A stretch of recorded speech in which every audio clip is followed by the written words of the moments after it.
Hi everyone and welcome to the very first episode of Sales Space. Here we'll discuss everything about sales, marketing and business development with industry leaders. And our first guest is Stefan Haroian, Head of Portfolio Business Development at Orion Worldwide Innovations and Sales Director at LiveRamp. He is also co-founder of Armenian Association of Sales Professionals. Together, we discussed how to start a sales career, how to sell products and services in the United States, and many more. Let's get in a rocket. Hi, Stefan. Thank you very much for being my guest today. I'll just, the first question is just you to introduce yourself, what you do right now, and we'll continue from there.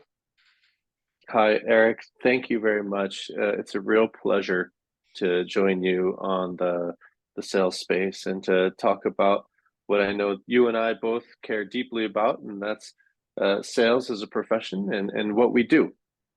So, to give a little bit of background, I live in New York City in the United States, but I also travel often to Armenia, and my current jobs, we have people like us sometimes have many jobs.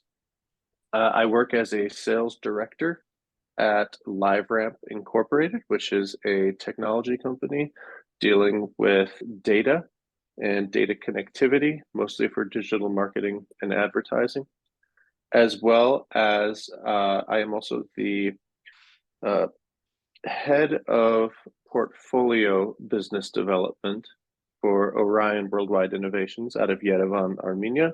And we work very closely with startups and startup accelerators to help them build their sales process. Yep, that's great. And how could I forget? Also co-founder of the Association of Sales Professionals of Armenia, which is our organization to help build the sales profession and train the next generation of Armenian sales talent. And that's actually great. But I also know that you kind of started your career not in sales, but in geology, which is like totally different. So how it happened that you went from geologist to salesperson? That is a great question, and one that I actually get quite often, especially when I first tried to get into sales. So you're correct. I was a geologist. I worked as a geologist in the oil and gas and the petroleum markets for about 8 years. And what I learned during that time was how much of a boom and bust cycle of very strong economic times and then very weak economic times for that specific industry that you had to go through. And so the wider commodities market was very tied to that boom and then bust cycle. I was looking at going to business school and to try and get out of that field and to move into something more stable. But I decided in the end that instead of taking on a large debt, because business schools are expensive here in the USA, I would look for work that would also help me gain experience in the business field versus in the science field where I came from. Mm-hmm. So, with my outgoing personality and my affinity to people and conversations, I thought that sales made sense. Originally, I thought this would be a place to start and maybe go to business school after that, after gaining some experience. But I've enjoyed being in sales so much that I haven't found any reason to leave. That's actually great. And you said you are enjoying sales. Like, what is your passion in it? What makes you gets up in the morning and keeps growing your business? So I like to break this down into two sides, two ways of looking at this. I Yeah. think number one is to find something that you care about selling. And I know Mm-hmm. that that's easier said than done.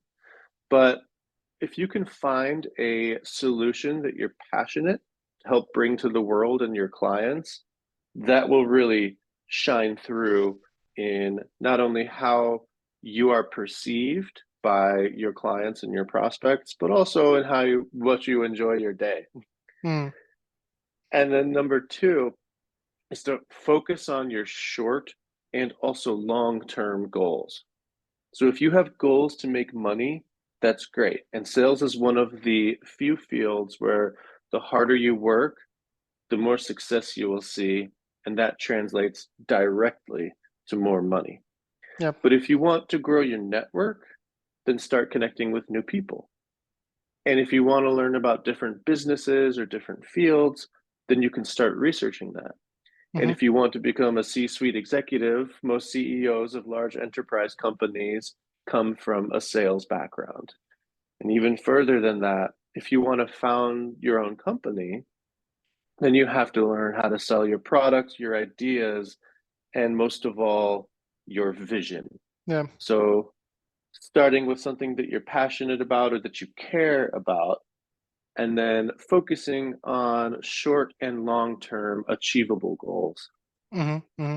I agree with you, especially the part when you mentioned that if you want to found your own company, you need to know how to sell, because there are a bunch of companies that have ready to go to market product, but no sales at all because C-suite doesn't know how to sell or how to recruit salespeople. Yeah, that's a huge pain point. And for Armenian companies, I think another pain point, not only for the Armenian, but for outside the US companies at all, a huge pain point is how to sell, how to get into the US market, because US market is huge. And especially tech companies trying to get there. And you were selling in US markets for so long already. So what are your kind of advices? What are your point of view of the unique selling aspects in the United States? So, this is a big question, and I'm going to try and tackle it in small pieces. So there are definitely similarities about selling across the globe, no matter where you are. And at the end of the day, I think we have to remember that companies are made up of people, Hmm. and people can be different in these different places. But most of all, people like to buy from someone that they like. Yep. So it's important to understand the specific cultural aspects of where you are selling. And those could include something as simple as the familiarity and the language that you use when greeting and writing your messages, Hmm. to the type of persistence that you have to apply. Oftentimes in the United States, we have a very simple way of saying that we will continue to follow up with someone until they buy or until they die. Yeah. But of course, you have to make sure that that's thoughtful how you do that. But persistence is often rewarded here in the United States as long as it's thoughtful persistence and meaningful. But Hmm. I think one key area that I want to call out is the idea of a personal win. Hmm. So in the United States, while it's important to talk about the benefits for a company to use your products, Americans are very individualistic. Yeah. We are competitive and we will try and get ahead at any opportunity that we can. So when you're trying to sell to Americans, it's important and it will be more impactful Hmm. if you also highlight how your service will get them a promotion or earn them a bigger bonus Hmm. or get them recognition within their organization, your prospect, that is, because that personal win and tying the business win to the personal win is really going to help make that person listen. Yeah. But you can't just email a person and say, you're gonna earn a huge bonus, buy from us. So, uh, If it was uh, only that easy. yeah, yeah.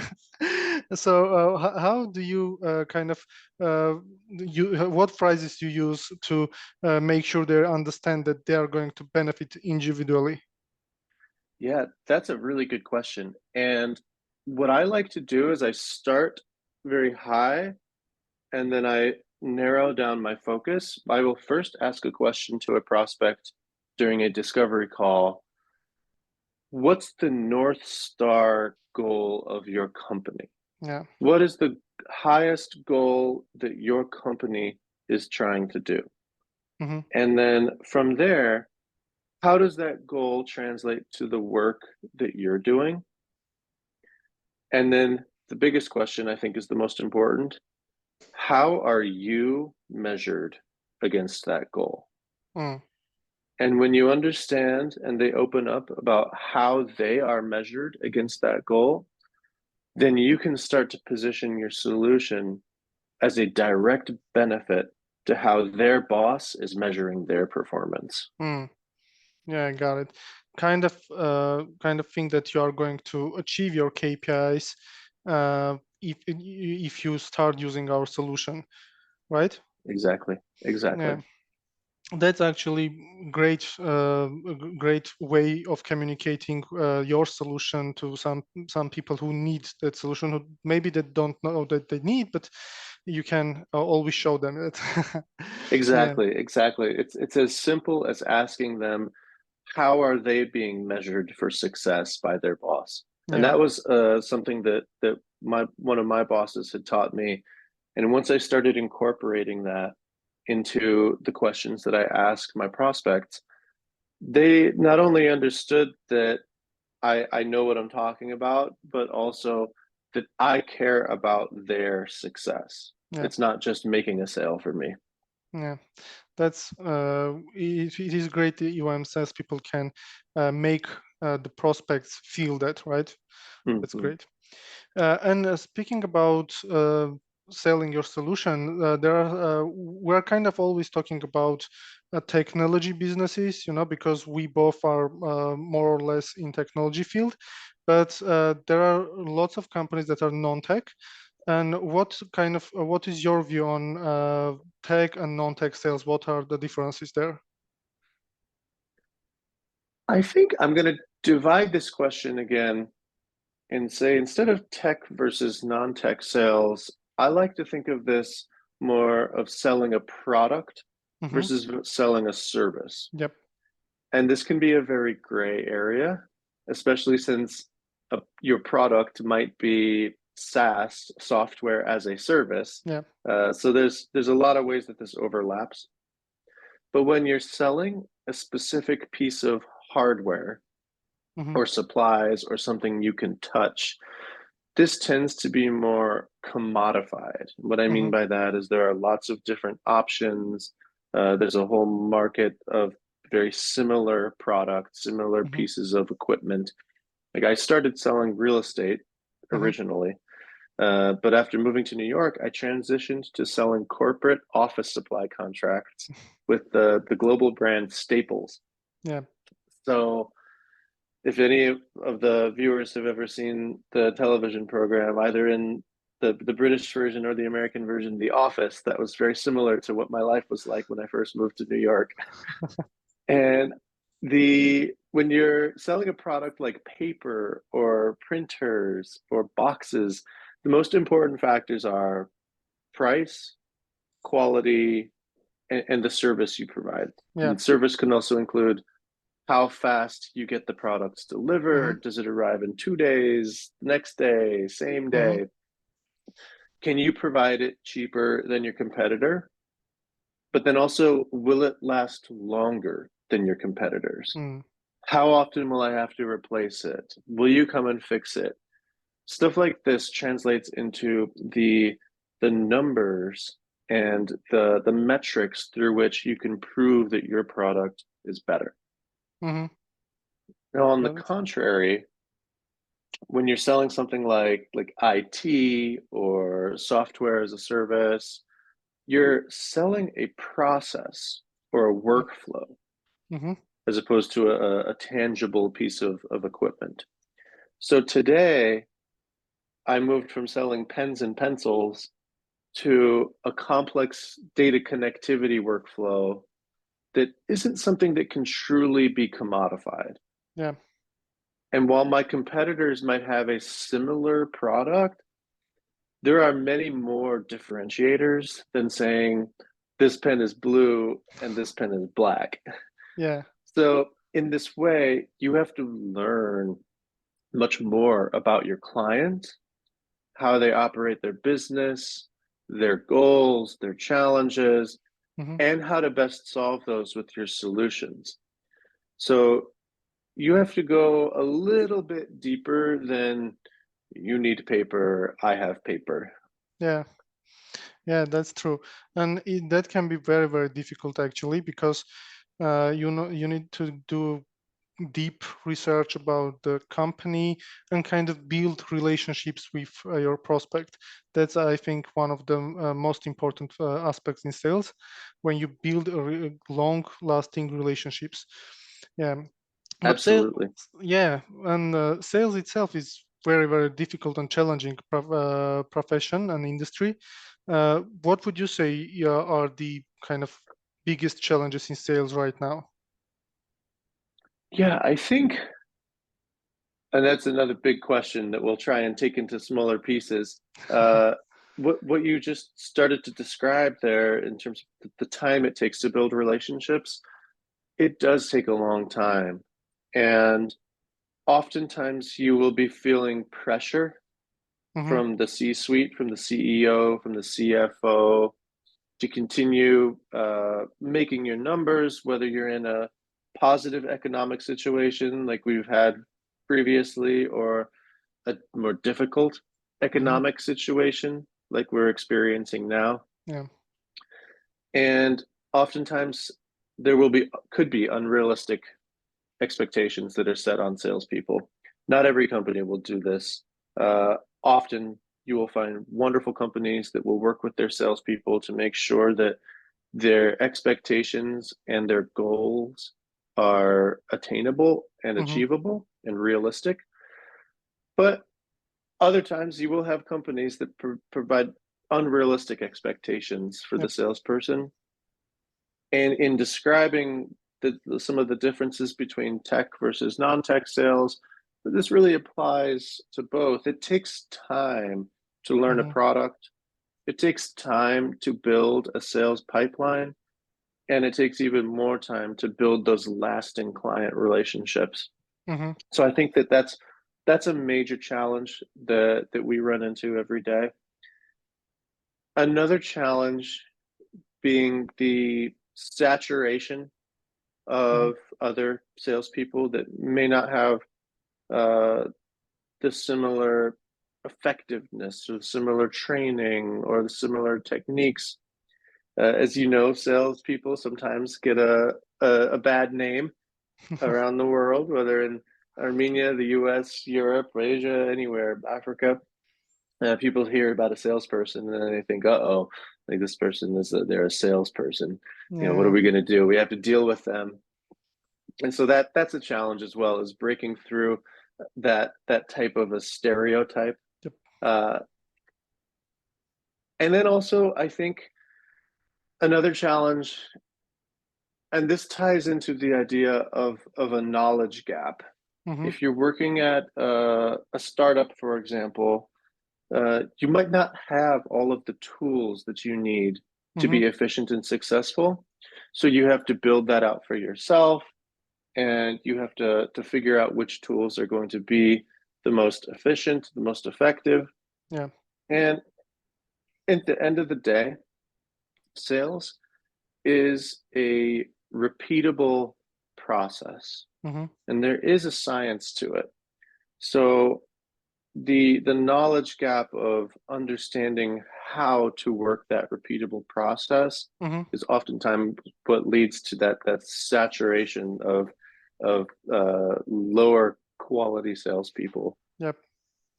Yeah, and for us, a huge problem is kind of finding the right people to recruit. And this is a gap of knowledge for me, but the gap of knowledge comes from not knowing how to sell in a broad market, because people are kind of used to sell in local market, because people you are talking with.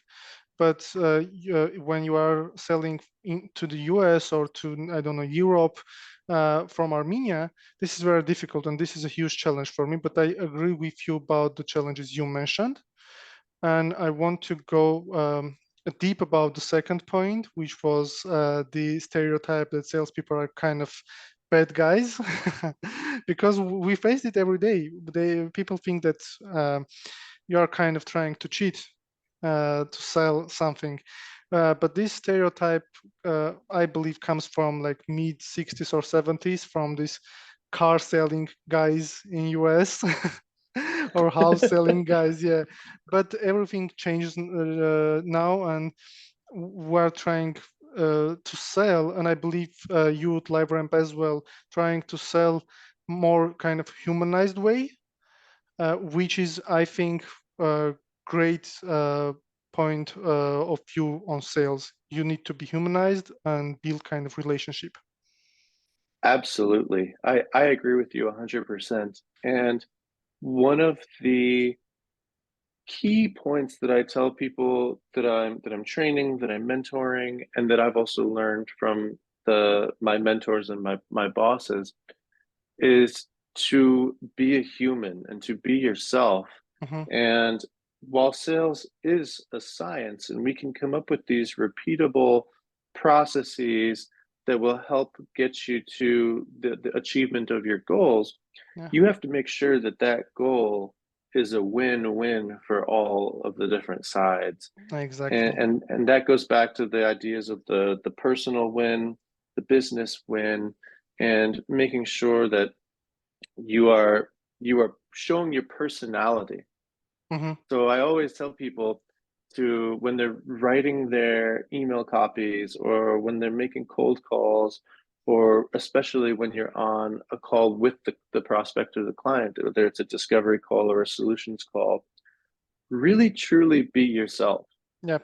and let them feel who you are as a person. Hmm. Because one of the points I made at the very beginning is people like to buy from people they like. Yes. And you make a really great point there. Yeah. And that's a huge kind of point that people Mhm. want to buy from the people they like. Yeah, be Um, yourself. yep, exactly. And a lot of people are trying to get in a sales field right now, especially IT sales, because some people don't love coding, but they love to be being in IT sales. Yeah, in IT industry. So, question from newbies: where and how to start their career in sales? Yeah, that I love this question. So I'll give an example of how I started and the advice that I often give to others when they ask me this question. The first thing I started doing was asking a ton of people in my network, Mm, how did they get started? What did they do? What are the steps that I could take? What should I do? And a lot of this really boiled down to the idea of your own personal story. mm, So, sales is the type of profession where you truly have the opportunity to reinvent yourself mm-hmm. because you're selling yourself at this Yes. point when you're looking for that job and you're looking for that next step in your career. And people love a good story, especially people in sales love a good story. Yes. So work on your own story and how you tell it. Mm-hmm. And that story should be concise, coherent, and include the successful milestones that brought you to the present moment with that interviewer. Mm-hmm. It has to be a narrative that makes sense as to why you are sitting with them at that moment. And Yep. it can start years ago or it can start more recent, but as long as it's concise, like I tried to keep my story when I start doing my interviews Mm-hmm. anywhere from 30 to 60 seconds tops. Mm-hmm. And that's my background story that sets the stage for why I'm here and why you should be listening to me. Mm-hmm.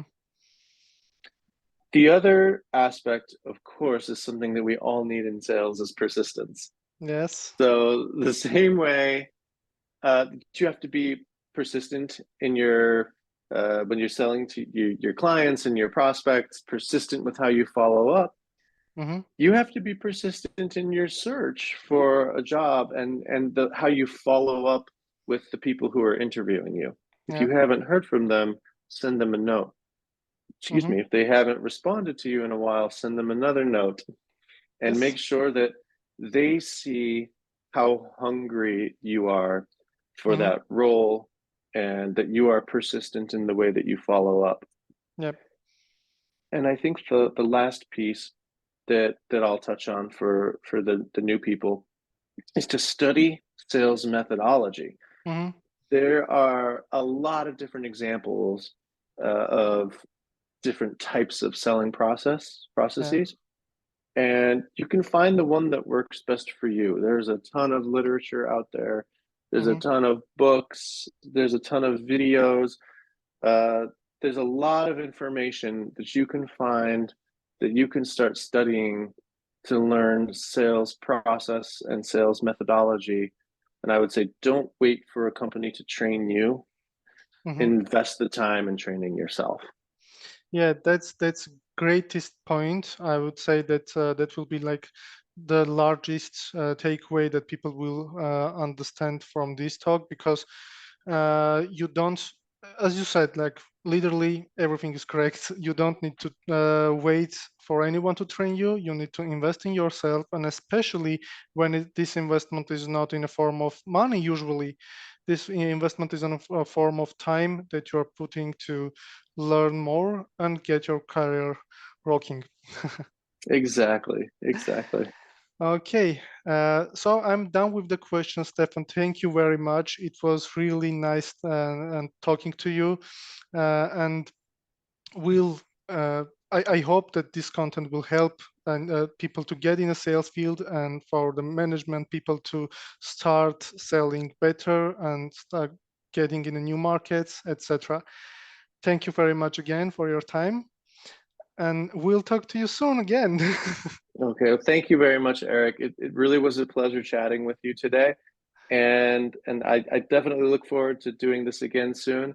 And for anyone that listens to this conversation, please don't hesitate to reach out to us if you have Yeah, additional questions, if there's anything that we can do to help you.